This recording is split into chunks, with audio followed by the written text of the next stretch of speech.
For the next 5 days, every morning here, we're going to have a dialogue. A dialogue means conversation between two people.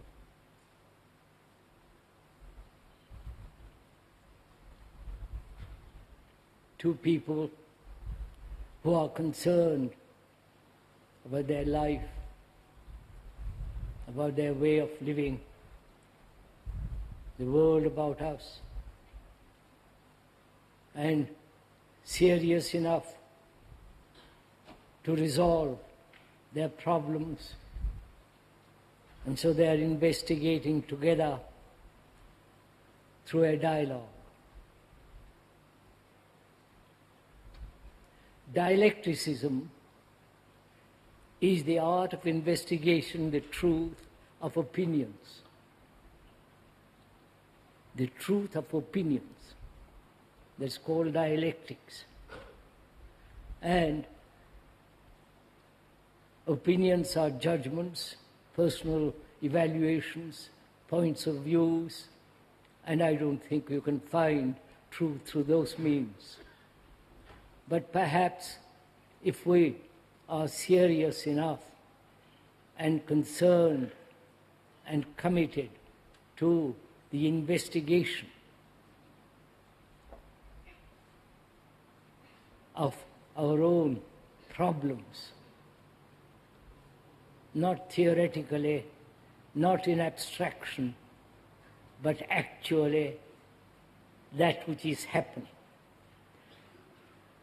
And two friends are talking over together about their problems, investigating and hoping thereby to resolve their problems.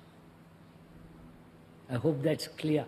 It's not a talk by the speaker, but together have a conversation, a friendly, not antagonistic, not opposing points of views, but together go into our problems. So that is the intention of these morning meetings here for the next 5 mornings. And I hope we will do that. Now, what shall we talk over together this morning?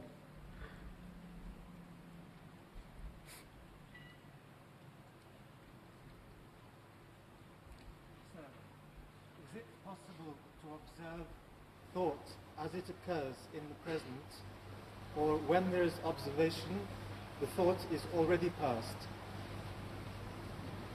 Is it possible to observe thought as it is happening, or to observe thought as it has passed?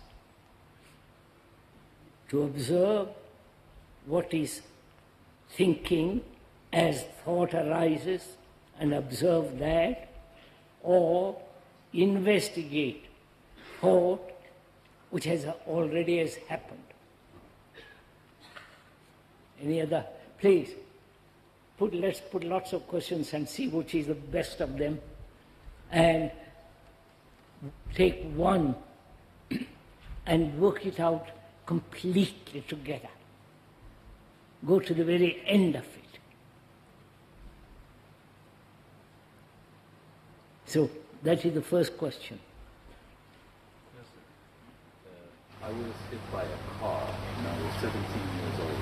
You are? What's that? I was struck by an automobile Yes, sir. when I was 17. I've had a great deal of difficulty with energy being stuck in this area of my body. Yes. My leg was torn out. Yes, I understand. And I've listened to you for quite a few years to understand about not identifying with the problem. I wonder if you could go into personal injuries, mental cripples like me. Could you discuss, have a conversation about physically being incapable or having pain, and does that affect the mind? Yes, sir. Does that affect the quality of thinking, quality of feeling, quality of affection? That's two questions. Who answers?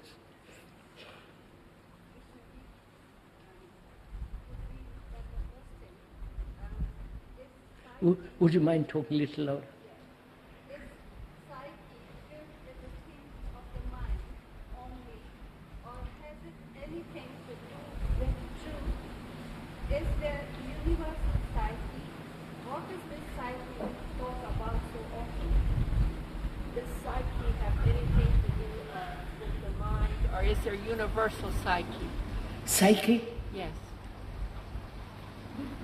Psyche of the mind and universal psyche. Is that it? Please, Avanti. The difference between the me and individuality. The me, And individuality. the individuality. All right, sir. The me and individuality.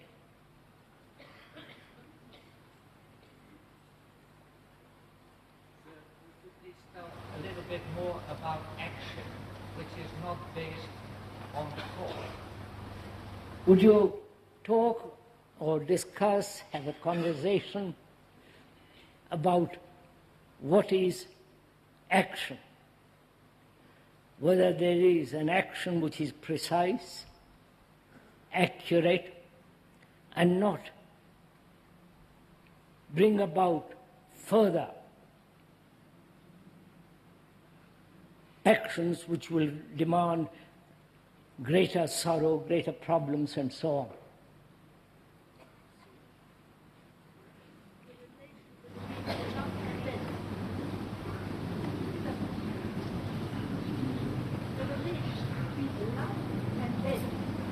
Between Love and death. life and death. Love and death.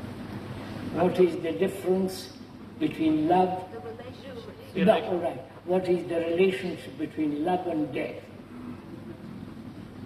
No, just a minute, just.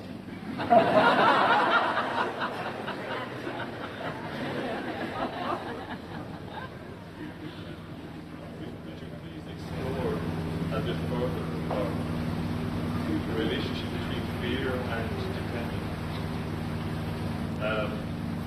I'm concerned about dependence in my own life and in my relationship with my girlfriend. I see at times, sometimes I've come to be dependent on her, and yet it still continues. I don't become free of it. Many times I think of just leaving and going away and being on my own, yet somehow I sense that's not the answer, because it will just happen again. And yet there are times when I see clearly my own dependence, and yet I'm not free from it. And also this tremendous fear. You have made your questions, please, short. Relation between fear and dependence. Fear and dependence. Paura e dipendenza da paura. Freedom. What is the relationship between fear and dependence? Couldn't we discuss ambition and why we are so insensitive in our daily lives? You want to say? Ambition and insensitivity in our daily lives. Ambition and Sensitivity. insensitivity in our daily life. Now, just a minute. Which of these questions shall we talk over together? The gentleman asked, Is it possible to observe thoughts in the present? the gentleman asked, is it possible to observe thought as it is taking place, or observe thought as it is over? The other question is, one is physically affected through an accident, through a disease, certain forms of illness, and does that affect the mind? And the other question is, what is the relationship between love and death? And you said, is the personal psyche or the universal psyche? And that gentleman asked, what is the relationship between fear and dependence? Now, just to end your question, sir, which was action. Is there an action which is so totally complete that doesn't leave regrets, anxiety, pain and sorrow and all that? Now, which of these questions would you like to talk about? If you discuss dependence, would that cover many of the questions? What's that? If we discuss dependence, would that cover many of the questions? If we discuss dependence, would that answer many of the questions? Or would you discuss action?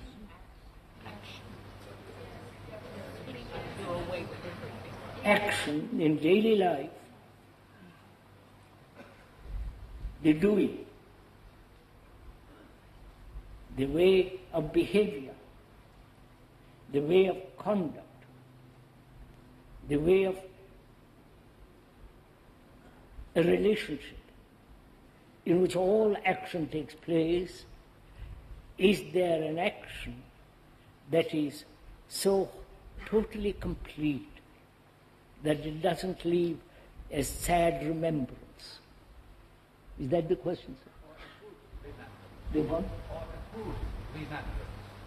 Or a good no remembrance at all, I think. No Yes. remembrance, not the opposite. Shall we discuss that? Or do you want to discuss something else? What, sir? Would you like to discuss action?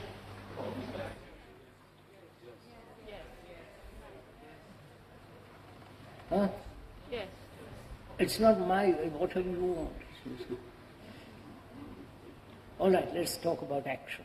Perhaps in that will include thought. What is the relationship between love and death? Fear and dependence, and physical illness affecting the mind,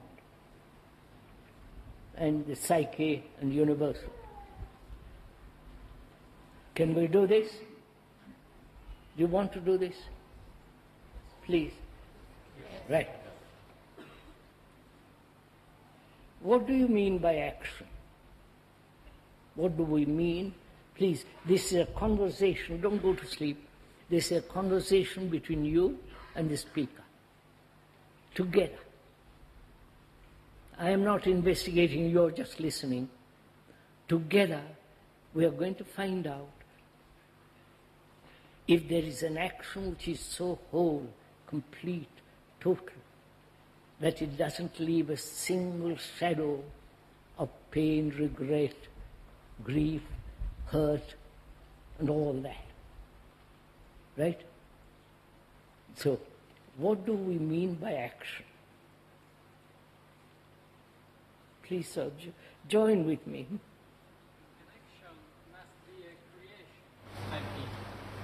Action must be a creation. You see, you are now making a statement like action must be creation. We are finished. There is no dialogue. But if we say, that's why I'm asking, please don't offer opinions right off. What you think is action, or hold on to it. Let us take it, examine it, go together. Right, sirs? So first thing is to find out what we mean by that word action. The doing. Do we mean that which has been done, or that which will be done, the action in the past, or the action in the future, or the action which is now taking place. This is action. Action isn't moving from here to there, physically, or taking a hammer and a nail and putting it in a wall, or driving a car. Actual action means that which is happening, right, sir? Not the action which has happened or the action which is going to happen. All this is also action. That which has happened, that which is happening, and that which will happen. Right? Right? Do we agree to this? Please. So, what is the action that has happened? What is it the result of? What is the motive of that action? What is the impetus? What is the conclusion from which an action takes place? You understand? You follow all this, or are you getting tired already?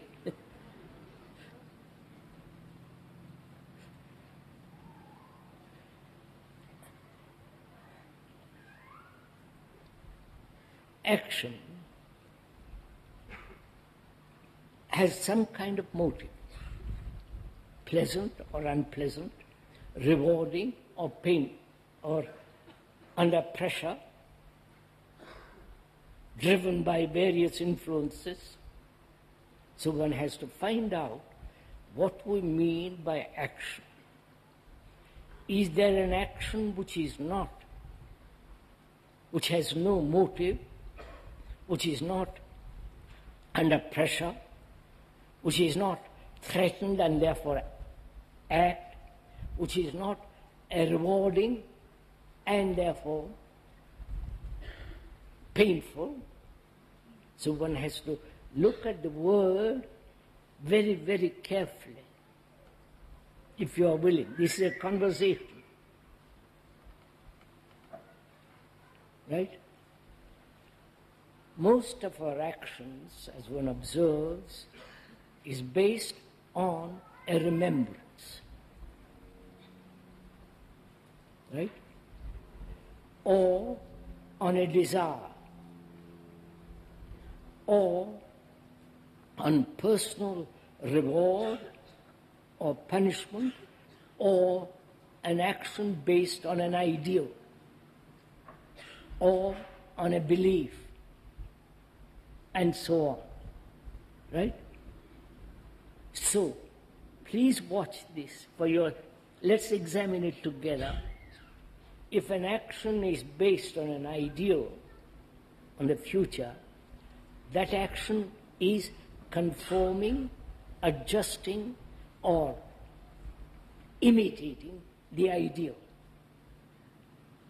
Right? Therefore,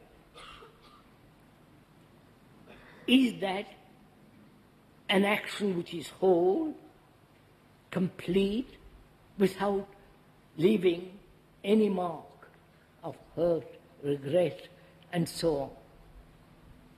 You follow? So what is our action, yours and mine, the speakers, in investigating? What is our action based on? Pleasure, fear,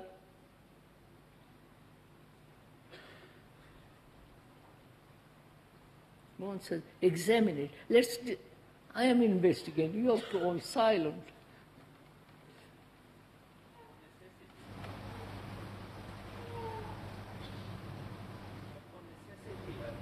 What's that? Necessity. Reward, that is a necessity. I need food, so I go to the market if I have money, buy it, that's an action. I need clothes, if I have money, I go and buy it, shelter and so on. So, on necessity, the needs, physical needs, and then psychological needs. Right? Right, sir? Huh? do they exist? Do psychological needs exist? That's the question which you're going to find out. There are physical needs and actions, and actions based on what we consider psychological needs. I need somebody to give, one needs somebody to give one comfort. Therefore, dependence and action based on that dependence, right? I need as somebody to tell me how to live a different life, and I depend on that person.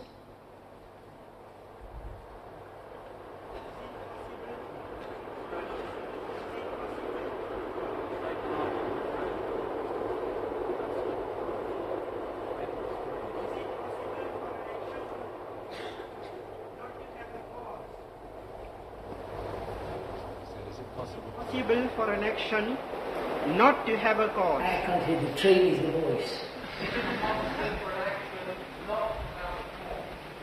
Is it possible for an action not to have a cause? We're going to go into all this. Go step by step, please. You see, when you make a statement like that is there an action without cause? You're asking a question which is hypothetical, and the answer must also be the hypothetical. But if we go step by step, slowly examining, doing it as we are going along, then will be no theoretical problems at all. Right? So please have considered, in discussion, in dialogue, don't jump to something. See what our actions are based on first. What is actually going on? Either physical needs, food, clothes, shelter, and the labor required to earn the money to have those, and psychological needs. It is a fact. This is what we have. Physical as well as psychological. And action are based on these two. Right? One recognizes physical needs are absolutely necessary. Either you work, factory, digging in a ditch, teaching, carpentry, science, business, doctors, not politicians, and so on. And that is necessary. As society now is organized, we all have to work from morning till night for years and years and years. Just look at the tragedy of it. You may not like it, but it's a fact. One goes to the office, factory, whatever one doing physically to earn money, when you are from the age of 20, 15 till you are almost dying, day after day to the office, and so on and so on. That's how our society is organized. That's a fact. Can we call that action, sir, or is it reaction? Do you call that action or reaction? It is both, because I need food, and if I don't get proper amount of money, labor, I am jealous, anxious, all the rest of it begins. Therefore it's a reaction. So there is the physical need.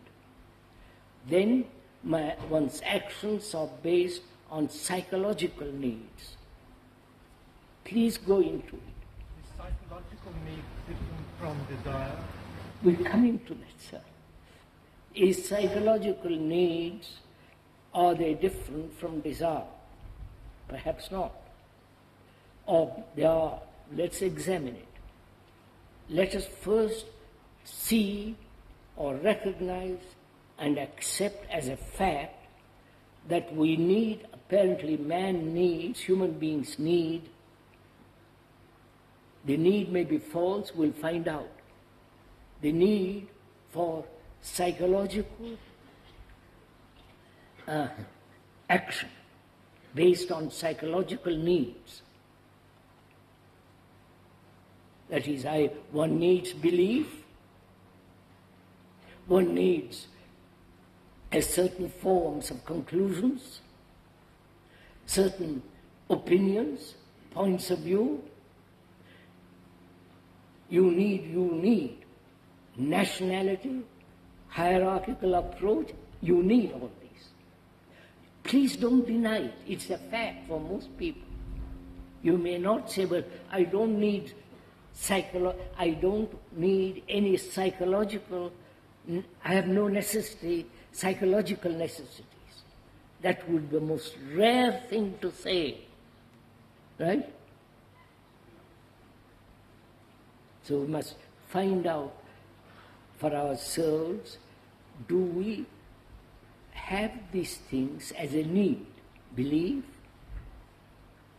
opinions, judgments, conclusions, images, religious and otherwise, religious and images created by the hand and by the mind. You follow all these?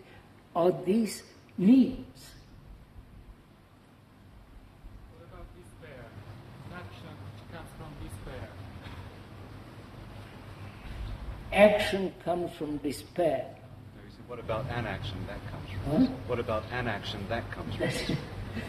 So, look, first let's look at ourselves, sir. What are your psychological needs, and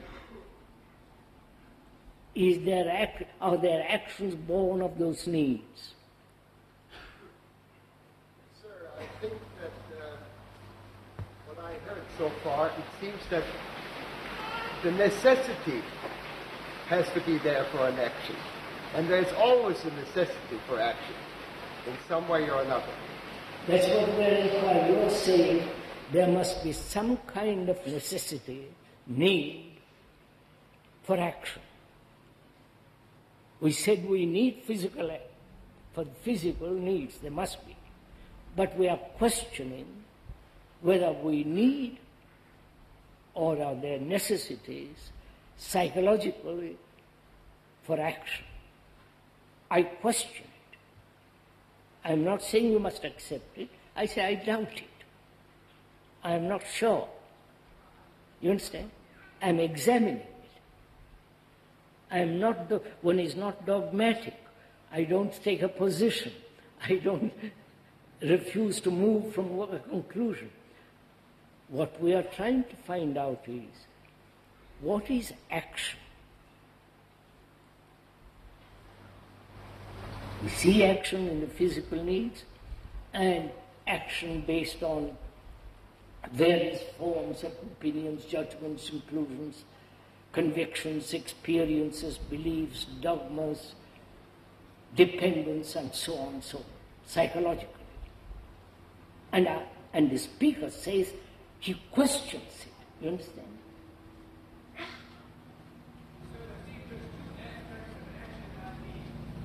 All action is not based on needs. If it was, and if it was based on true observation of a productive need, then there may not be so many problems. But most action is based on desires, on our conditioning, and our needs get lost in all of that. So what is the right need to base an action on? You're asking, are you, sir? Please, if I'm putting your question wrongly, please correct it. Are you saying that we need psychological? All action is not based on needs, on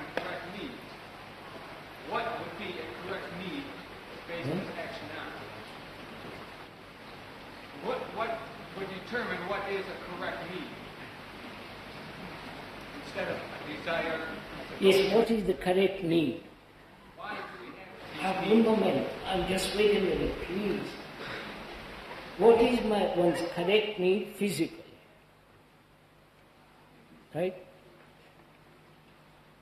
In other words, there is una netta separazione between the one and the other. Is there a right separation between the two, or it's quite... Is there a strict division between the psychological needs and the physical needs? See, you're all... Now, to answer that question, do physical needs go over to psychological needs? I need a house. One needs a house or a room to stay in. Then, in that room, one gets attached to the furniture. The attachment to the furniture is a psychological need. Right? Because without that furniture, I feel a bit uncomfortable. So is there a demarcation at all? You see, unless you please go into this step by step, you won't answer this question so quickly. We are talking over together as two friends, investigating together, dialogue, as a conversation. What is action? We have said so far, the actions based on the needs, physical needs. One needs a shirt, a pair of trousers, or a dress, or this. One needs that. Unless you are nudist, then it's all right. You need to have food, and to have food you have to work. Enough money to buy, go to the market and so on. And you need a room, a house. But the need for a house becomes very important. One isn't satisfied with a room, one wants a beautiful room. One wants pictures in it, and old antique furniture if you can afford it. Then as you have invested money in the antique furniture, in a lovely room with a lovely vase and pictures, you are attached to it. And then you say, I need those. Right? I can't live without a picture in the room. And it must be either a copy, an original, and so on, so on. That is, gradually I begin to depend on those things. So the furniture is me. Right? Do you question that? I am attached to the furniture and I don't want you to spoil it. Don't put it in the sun. Don't scratch on it. I am wholly dear. And that furniture has become me. Right? And I act from that. So, we are going next step.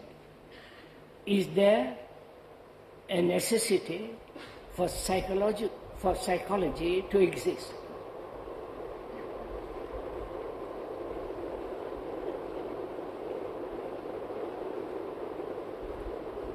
Are there psychological necessities? We say yes, it is a fact.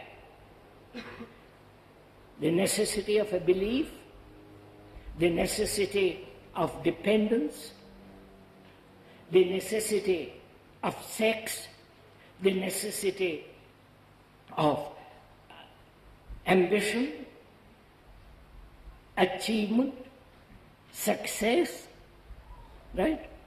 And on all that, my actions are based. That's obvious, isn't it? Right? Is this all wrong? Please look at it yourself in yourself. One goes to India. Sorry. Because one feels the need for instruction, for wisdom, for knowledge, for enlightenment. Because the Western world is too worldly, not interested in religion. And they go to India, where there is dirt, romance, and scholar, and gurus, and you go. Then you say, I need those. You follow? This is actually what is going on. So we are now questioning whether there are, why we consider that psychologically we need things. Right? That's what we are investigating. Don't go back to the physical needs. We have finished it. Now, do we need beliefs?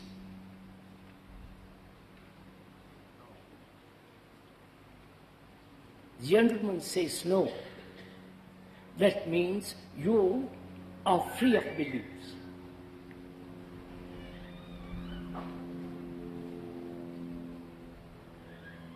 Now you see what we mean by belief. Belief in something that cannot be proved. I believe, one believes in God. Cannot be proved. One believes in heaven. Can't be proved. One believes that there are people living on the moon, not on the moon, somewhere else. One believes that. It can't be proved. So, we believe in nationality. Right? Right? No? Oh, no. We are French, German, English, Indian, God knows what else. Follow it step by step. Either you relinquish all this as we go along and say, sorry, I'm not a nationalist. Finished. Sir, may I ask some questions? Don't we have to ask ourselves first where those needs come from? Where we're going to go into that. How do these needs arise? What is the cause of it? We're going to find out in a minute if you have patience.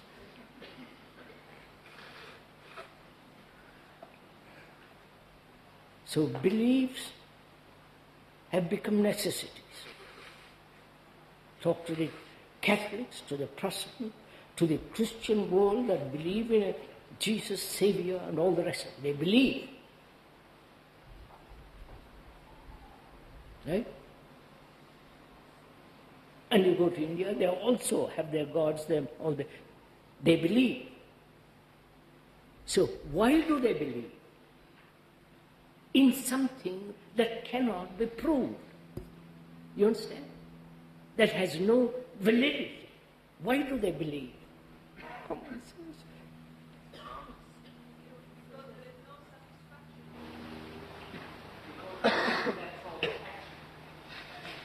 because the gentleman said they love that kind of action. Why do they love that kind of action? Sir, does it not give us security to think? Go into it, please. You inquire into yourself. You believe, don't you? If you're honest in something or other. Or you don't believe and you go to the other extreme, which is the same. You understand? I don't believe in God, I'm an atheist. Which is, and both take a stand. You understand? You know what I mean? Take a stand. That you both remain convinced of their conclusions. So, the belief in oneself is the same thing. Belief in oneself. And All right, let's take that. Belief in oneself. What is oneself? Oh my God. What is oneself? Please, no, investigate it. Please talk it over with me. So we try to find security in something else, like a belief.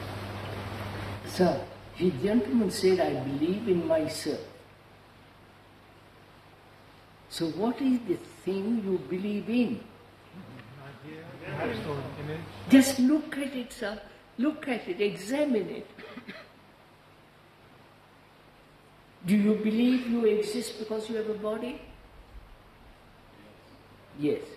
Do you believe in yourself because you have certain emotions, certain conclusions, certain points of view, certain way of behaving, certain idiosyncratic activities, nay, for bank account or no bank account? Because all that you believe in? You don't even, please examine it. When you say, I believe in myself, I say, what? This is a strange thing to say. What do you believe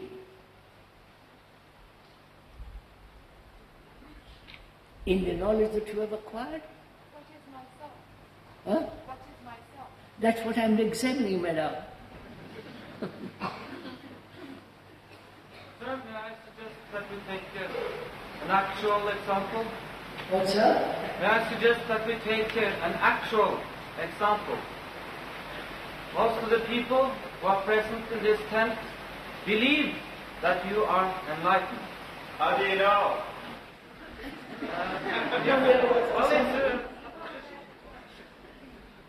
Please, sir, we are not talking who is enlightened, who is not enlightened, and how do you know. But we are talking about a man who says, I believe in myself. I say, what is this strange conclusion? There I say, who is yourself in whom you believe? Therefore, let's say that I believe that you are enlightened. All right, you sit down with that. Please, sir. May I have a few more words into this? Just a few. Okay. Let's say that I don't believe that you are enlightened. I don't believe that you are going to help me. So I don't have the belief that you will in any way help me. Why are you here? I would like to go back. Yeah, why are you here? I'm sorry, sir, I don't... So I would suggest that this person, is the only one who can find out. I don't think this is very complicated. One has to find out for oneself who he is. And now that two friends are meeting and talking over, say, look, who am I? In whom I believe so strongly. Right?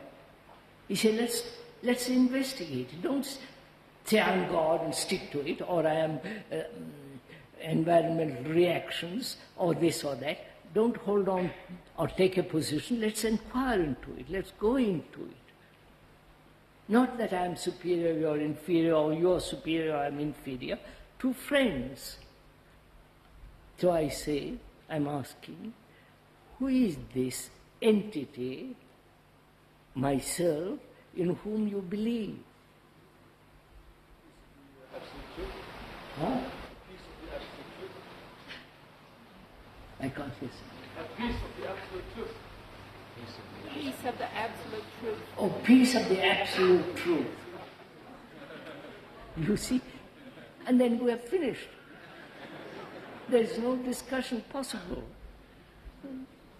When you say you believe in yourself, doesn't that generally mean that a person, has lived in life, he has certain challenges in life, he's overcome some of these challenges, and from overcoming these challenges, or whatever the experiences were, he forms a certain image of himself.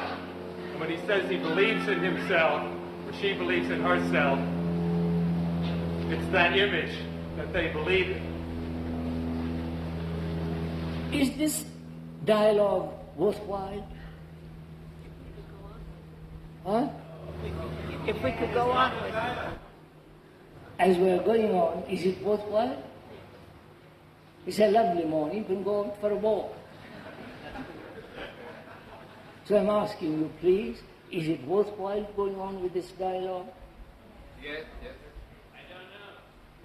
You're quite right, sir. Huh? I'm coming back. Sir, that is the real question. What is oneself? That is the real question. I think it is worthwhile. Sir, that gentleman asked, amongst other questions, what is action? Is there an action that doesn't bring sorrow? Is there an action that doesn't breed contradictions? Is there an action that is so complete, so whole, that is finished, without leaving any shadow of regret, of saying to oneself, I wish I hadn't done it, and so on? That is the question two people are discussing. You are the one, and the speaker is the other. We are having a dialogue about it. An action issued from spontaneity? What? Action issued from spontaneity?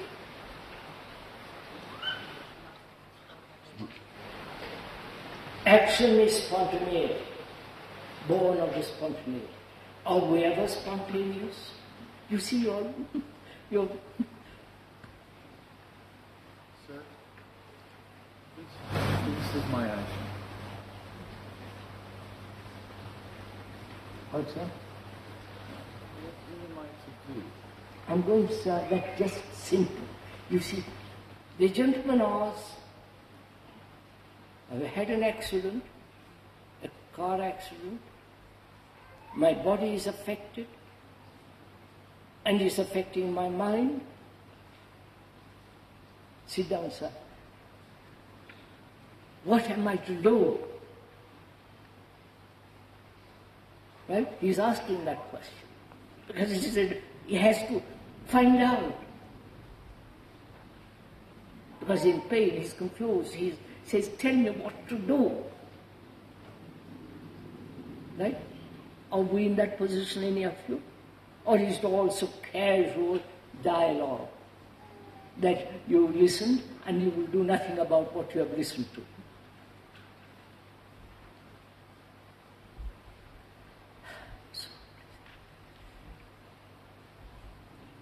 We have spent 50 minutes and we haven't come to any point. So I'm asking, is it worth going on like this? So what shall we do? What's up? Let's investigate the point that we arrive at when we've been able to discover something to open something up. It's that gentleman is concerned about himself, his pain, his anxiety, his nervous reactions from this motor accident. He's concerned. He doesn't want theories, he doesn't want about enlightenment, all that business. He said, tell me. Right? And are you like that in that position? Not, I hope you are not an accident, but are you in that position? Say, look, I want to find out. I want to give my life to find out. If there is an action which is really whole, right, sir? Are you giving your life to it? Or just sitting on the river's bank and looking the waters go by, never entering in the stream? There is no action complete. So as very few are concerned really about it. I'm just questioning whether these dialogues are worth it at all. Excuse me, I would like to go right here, sir.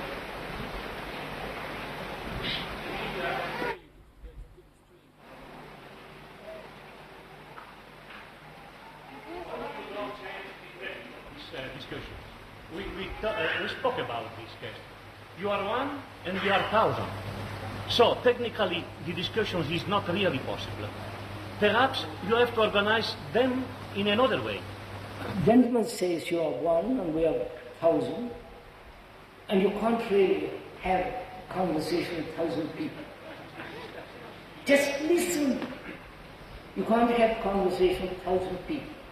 Because 1,000 opinions, 1,000 ways. That's why I said at the beginning, sir, please let's think together. Let us put aside our problems, our opinions, our judgments, our way of thinking, our conclusion. Put all this aside, let's think together. You won't even do that.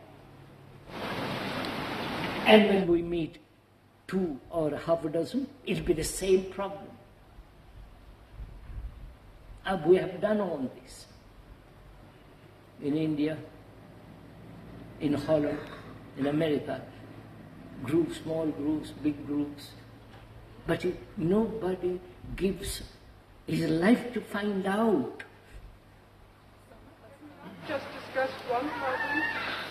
Can we not just discuss one problem? I am doing one problem. That is the one problem I am discussing still. That is, when a body is affected by an accident, why does it enter into the psychological, mental state? Right, sir? Yes.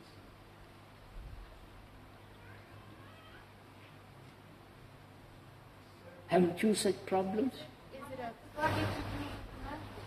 Is it a false means of protection from facing? Look, my nerves have been shattered through an accident.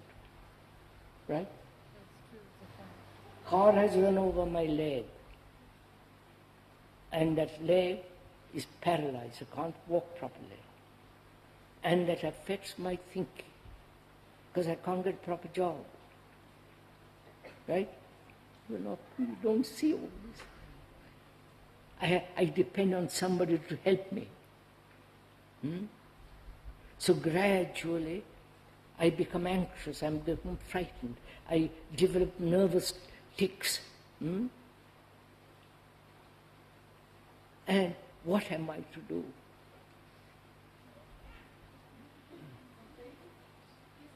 Myself. The question is my body myself?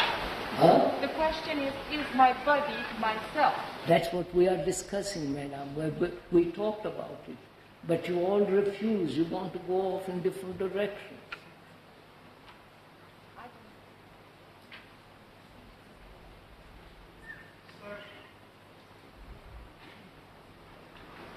Sir,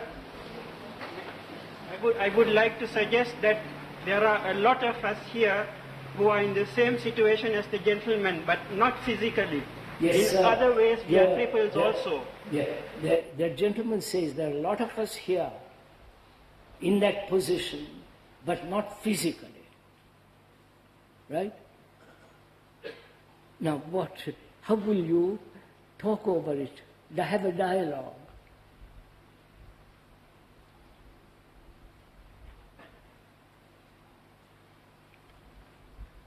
I say that only to say that I think the dialogues are useful for us, for me in any case.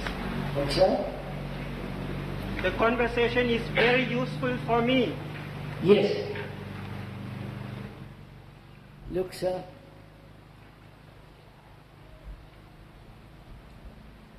one's problem is both psychological and physical, right? right? One is affected physically, and therefore the nervous organism has been upset, crippled, and it affects my thinking, one's feeling. And one is frightened. There's one problem, which is the result of a physical accident. And the other is, equally one is crippled, psychologically, right? Psychologically one is crippled by belief, dogma, and all the rest of it. Dependence, attachment, fear, and so on. Now, can we see these two facts first? Not move away from that. The fact one is physically crippled and the other psychologically blunted, crippled. Now what shall we do? Or you say, I'm perfectly healthy, therefore I'll walk out. That's all right too. You understand? You understand what I'm saying? Are you in that position? Say, sorry, I'm not crippled physically, I'm not mentally, psychologically, affectionately, there's no ugliness, there's nothing crippled, and therefore I'm perfectly healthy. Right? That's a very rare person. So we have got these two questions. What is the action? Please follow it.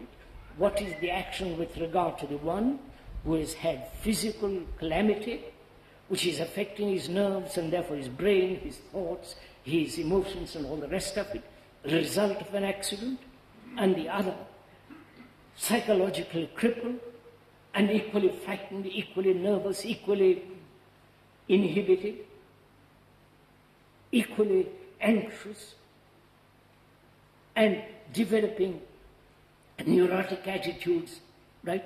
Both are similar. One you think is physical, the other is psychological. But both are similar, right? Right, sir? Now, what is the action with regard to this one thing physically affecting the nerves and the brain, and the other crippled by tradition, crippled by belief, crippled by attachment, crippled by various pressures, job, you follow? They both come to the same thing, right? Do you see that? Please. It is though these two are not separate, they are one, right? One is physical, one is psychological. The physical brings about the psychological results, which is what is happening to most of us, which is psychologically we are crippled. Now what is the action? Right? Right, sirs?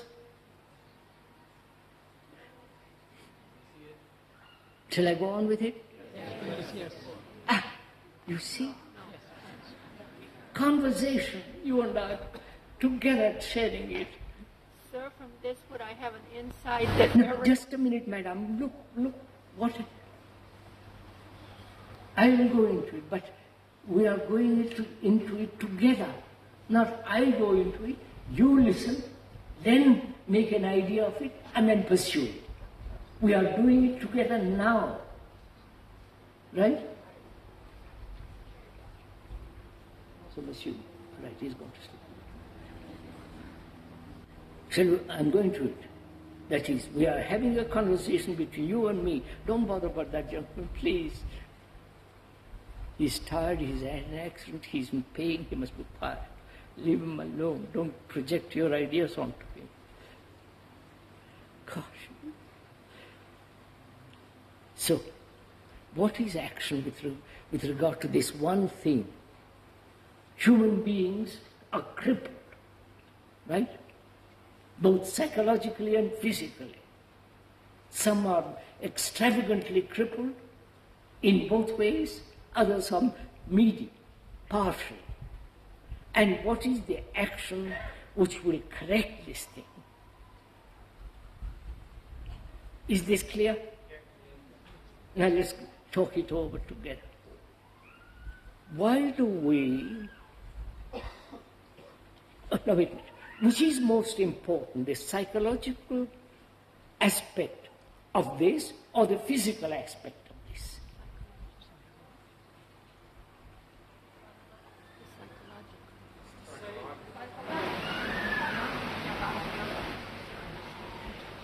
If I know or am aware that I am psychologically crippled, and because I am psychologically crippled, it gradually affects my body. I have nervous responses, my nerves are on edge, and gradually develop a sense of isolation. Follow? All the rest of it follows. If I am physically, it is the same thing. So, I am saying to what? Which is more important to consider? First, the psychological state of being crippled or the physical state of being crippled. Do you understand? To which do we give importance? I know the man, who had an accident. He said, for God's sake, don't talk to me about psychology. I'm in pain. I've had an accident. If I'm psychological well, I am do better in my physics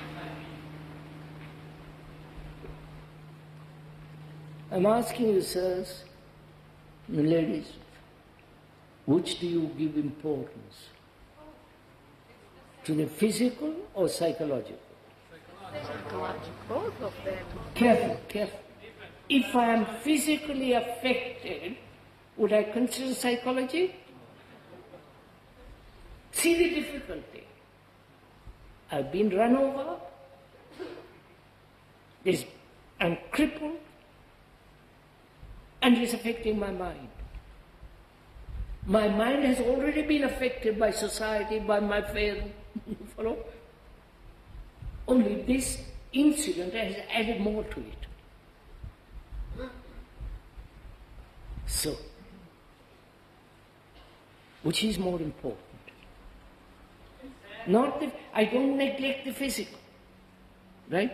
I say I'll go into it first. I'll go into it after I've understood whether I'm crippled psychologically or the physical is making me crippled psychologically.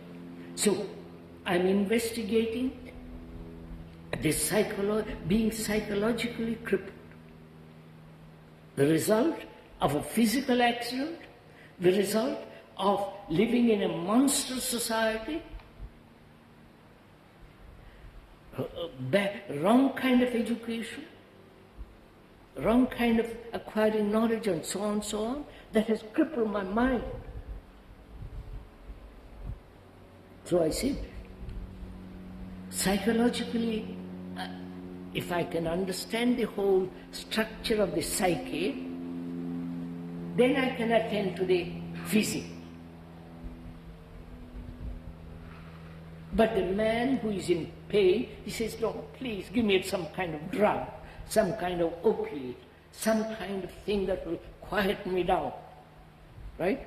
Then the doctor is important, not me. Right? But if it is psychological state, a psychological crookedness, unclarity, crippledness, I think that can be cleared. You follow? That can be completely be whole. Then with that clarity of mind, I can attend to my physical aids. Do we agree to this?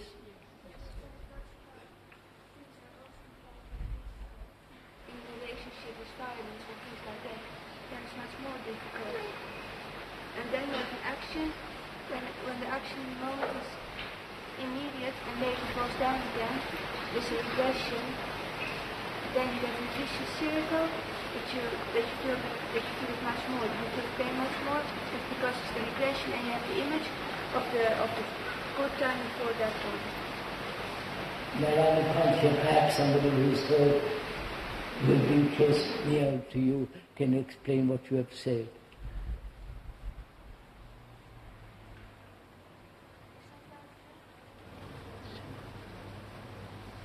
Nobody is willing to translate, so I can't help. So I'm saying myself, can this psychological, this being crippled psychologically, can that be made whole? That is the question. Which needs action. I can't sit down and say, I'll make it whole. Or go off into a monastery. It can't be done. It needs action. I have to do something. Right? Sorry to interrupt, but I feel that now we are putting our foot into an old trap. And the trap is that we sit here and watch you perform. We are perfectly sure, we know it, we've seen you do it 100 times. We know that in half an hour you can totally break out of all psychological attachment, yes, sir. and probably physical and spiritual and everything else. Unfortunately, sir, I don't know, maybe I'm odd man out. If so, I may sense a certain hostility on the part of some members of the audience who may feel that I'm throwing a spanner in the works. They want to watch you break out into on cloud 9. If so, I don't want to interfere with them. I'm happy to leave. Avanti, sir. Go on, sir. My position... Sir, I'm listening to you. If they are antagonists, let them be. That's right. They can say sir. so and I'll leave immediately. Come on, sir. So, sir, as I see it, it's like this. 10 minutes ago, after having spent 50 minutes, you came to a point where you felt that we were all just pussyfooting around with the thing, talking theoretically, not really having the least bit of gumption to get into this thing. All we wanted to do was theorize and watch you do the trick. Then, in despair perhaps, you seemed to have washed your hands of the whole thing, resigned yourself to the fact that we were a lot of useless nincompoops, and decided to have a dialogue with yourself, which is what you have been doing for a long time.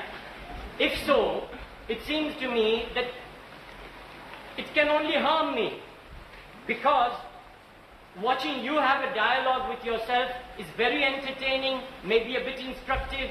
I've seen you do it a lot of times. But it's not going to get me anywhere. No, sir.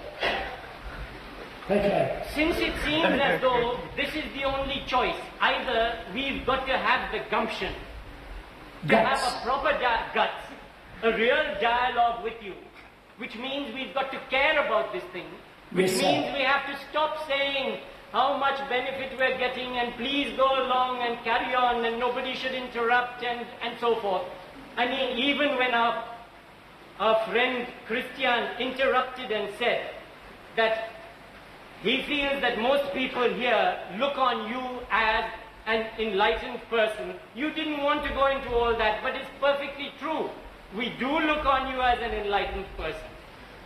Unfortunately, the fact that we do so means that we can't listen to you at all. That's all. And I don't think we are listening to you. Yes, sir, I know this. So now just tell me what I should do, put me out of my problem. Because to carry on sitting here, I feel I just have to listen while you do your act. It's a marvelous act. I want to be in that chair. I don't want to listen to you do it. I know you can. Sir, I made it perfectly clear. All normal talks that please there is no authority. Don't say what other is enlightened and all the rest of that business. I said, look at yourself, right, sir? Be serious, be committed, put your whole mind into it, right? Quite right, sir. I have been saying this at every meeting. I don't blame you at all, sir.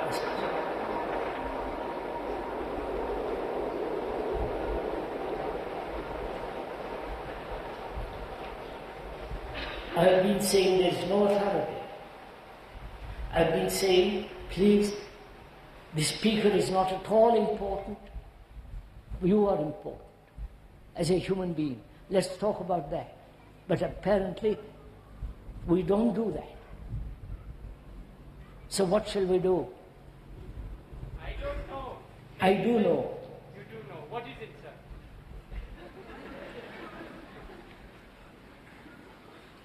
Give me any answer other than having a dialogue with yourself. No. I don't want to have a dialogue with myself. I can in my room or on my walks or with some few people, I can have that dialogue.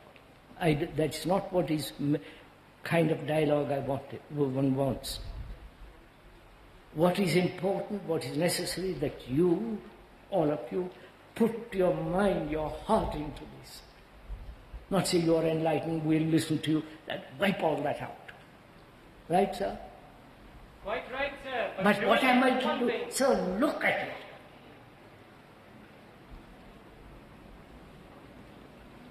I keep on, the speaker keeps on insisting on this. Every day of his life. Don't follow, don't imitate, don't conform. Think it out, observe. But our whole conditioning is the other, right?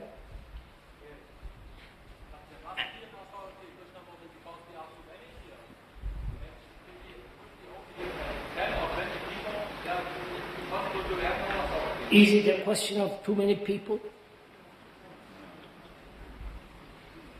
Sir, there are not too many people. If you really want to find out for yourself, then your whole attention is drawn and you are examining.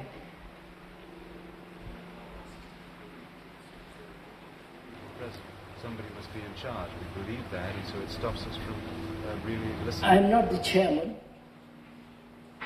I'm not taking charge of each one of an audience. I say, please, let's work together. I say, let's think together. Platform, sitting for the speaker on a platform has no meaning, because it's only for convenience. Forget all that. Let's think together. But you won't even do that. What am I doing? I experience that you do it. I experience that you're doing it again. You're expressing your frustration. You're expressing perhaps the disappointment about the audiences, as it's been for years and years and years. I think the same thing will probably happen tomorrow and the day after. I'll be finished quickly. I've been waiting to meet you or to experience you in person for quite a while. I read a book written by Ron Landau about his meeting with you maybe 30 or 40 years ago. The same frustration, the same anxiety, the same disappointment you expressed to him then, you're expressing now. What I experienced in the book was a man of real love, of real humanitarian concern. What I experience on stage now is an older man who makes side comments, who's frustrated, who says, what's going on? I think that we can continue, but it's not going to change. There has to be a different format. The question has to become more pertinent, more vital. But you say a person should become more vital, more personal, more intense. I'll do it. Why don't you stop speaking? Why don't you stop? Why don't you stop speaking and leave us to it? Delight. Why don't you, wait a minute. Why don't you stop speaking and leave us in the tent? Is that what you want? To make the people awake, yes. Yes. Then you make them awake.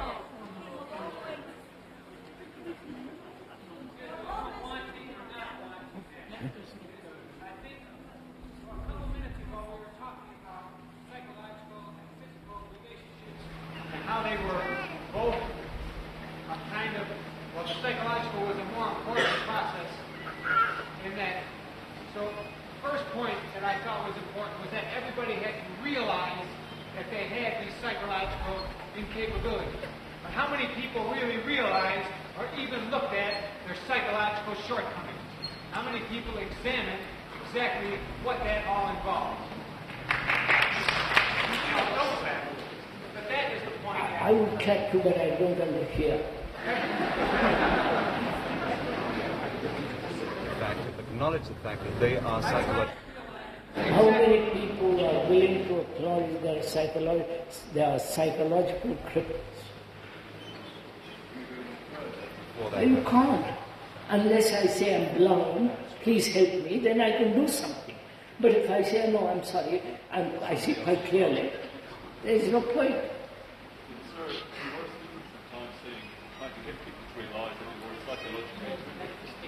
And I felt that at that time I was in touch with all my own psychological feelings and hate and everything. And they were saying, well, the question burning inside of me is what to do, how to get over it. And I'm still asking that question. And I'll point it out to you, and you have to do it yourself. Is that right? Yes. Huh? Will you listen then? And do it. Huh?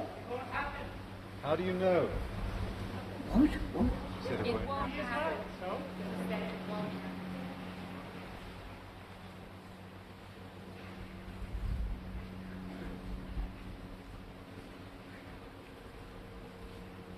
What am I to do? No, please, this is a serious question. You won't even have the courtesy to listen, to find out what the man is saying,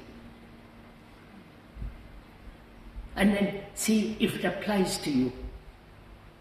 If it applies to you, then say, let me put my energy, my guts, my whole heart into it to be free of it. You don't do that. What am I to do? If you do it, so much the better. Huh?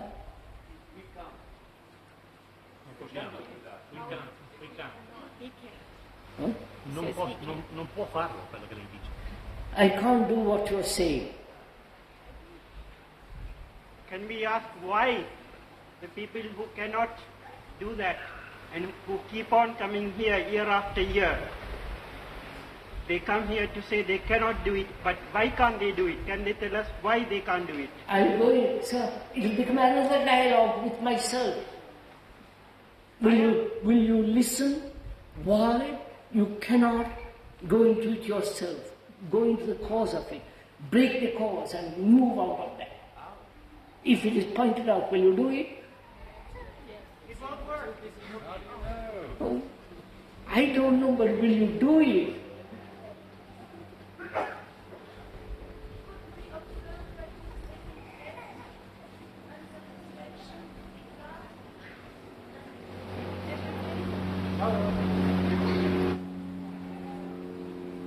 I want to be a good carpenter. And I go to the man who knows, who is an expert master carpenter. Or I learn from the scientist. Because I want to be a scientist. I want to learn. I want to have a clear mind.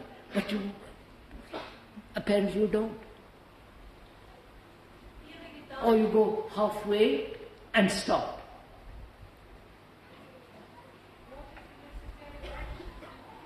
Will suffering help you? Will somebody telling you, hitting you on the head? Offering you a reward of heaven if you do this, this, this? So one says to oneself, perhaps somebody amongst you will catch this. Right? Like grain thrown out, it might fall on the rocks, on a fertile field, or just die by itself. But the man who is throwing out the grain, he can't help it. You understand? He does it. He does it, maybe do it out of affection, compassion, love, and all the rest of that business. And so, he's not concerned where the seed drops. Right? I am doing that, sir. I am doing that. Will you listen?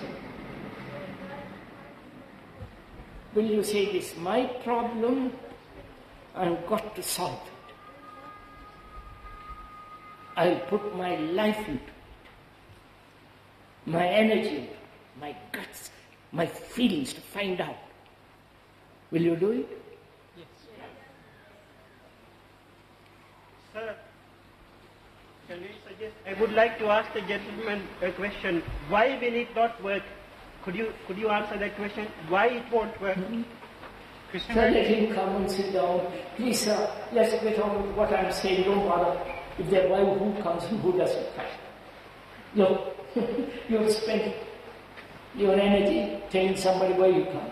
And when I'm telling you, will you, as a human being, listen and put your whole energy into this? As you put your energy into earning a livelihood, when you want sex, when you want this or that, you put your guts into it. Why don't you do it?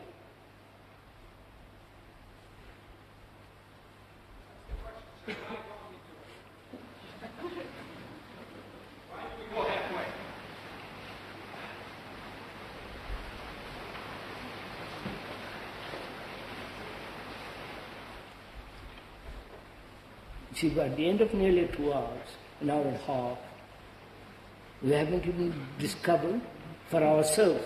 Not I have a dialogue myself and do a performance like an actor. I am not that. I would walk out of this tent if I feel it was hopeless. And you will never see me again. I mean it. But I feel somebody amongst you will take the coin. Somebody will say, yes, I've got it. Let me go with you.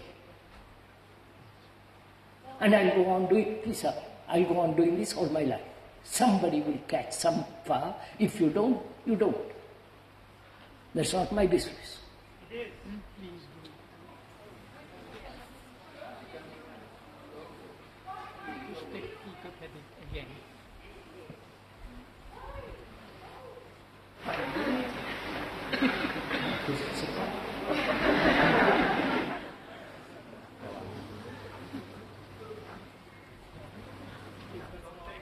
Look, sir, an hour and a half. What have we done in the morning? You, not me. I'm very clear what I'm doing. Whether 2 people listen or 1,000 listen, I'll go on. Or nobody listens, it doesn't matter, I'll go on. So leave me out of it. But if you are willing to listen, go into it. We'll go together to the very depth of it. But you must give your energy. It's like those people having their own particular guru and coming here and say, yes, I'll listen to you. Or having their own opinions, conclusions, and not letting them go. Our relationship is together. You understand? You and the speaker together. Take a walk into the whole psychological world. This is not my performance, it's you. You have to act. Right? So, shall we go on tomorrow? No, if you go on tomorrow, let's do it properly. That you are really serious and want to go into the very depth of it. You, not me. Right, sir?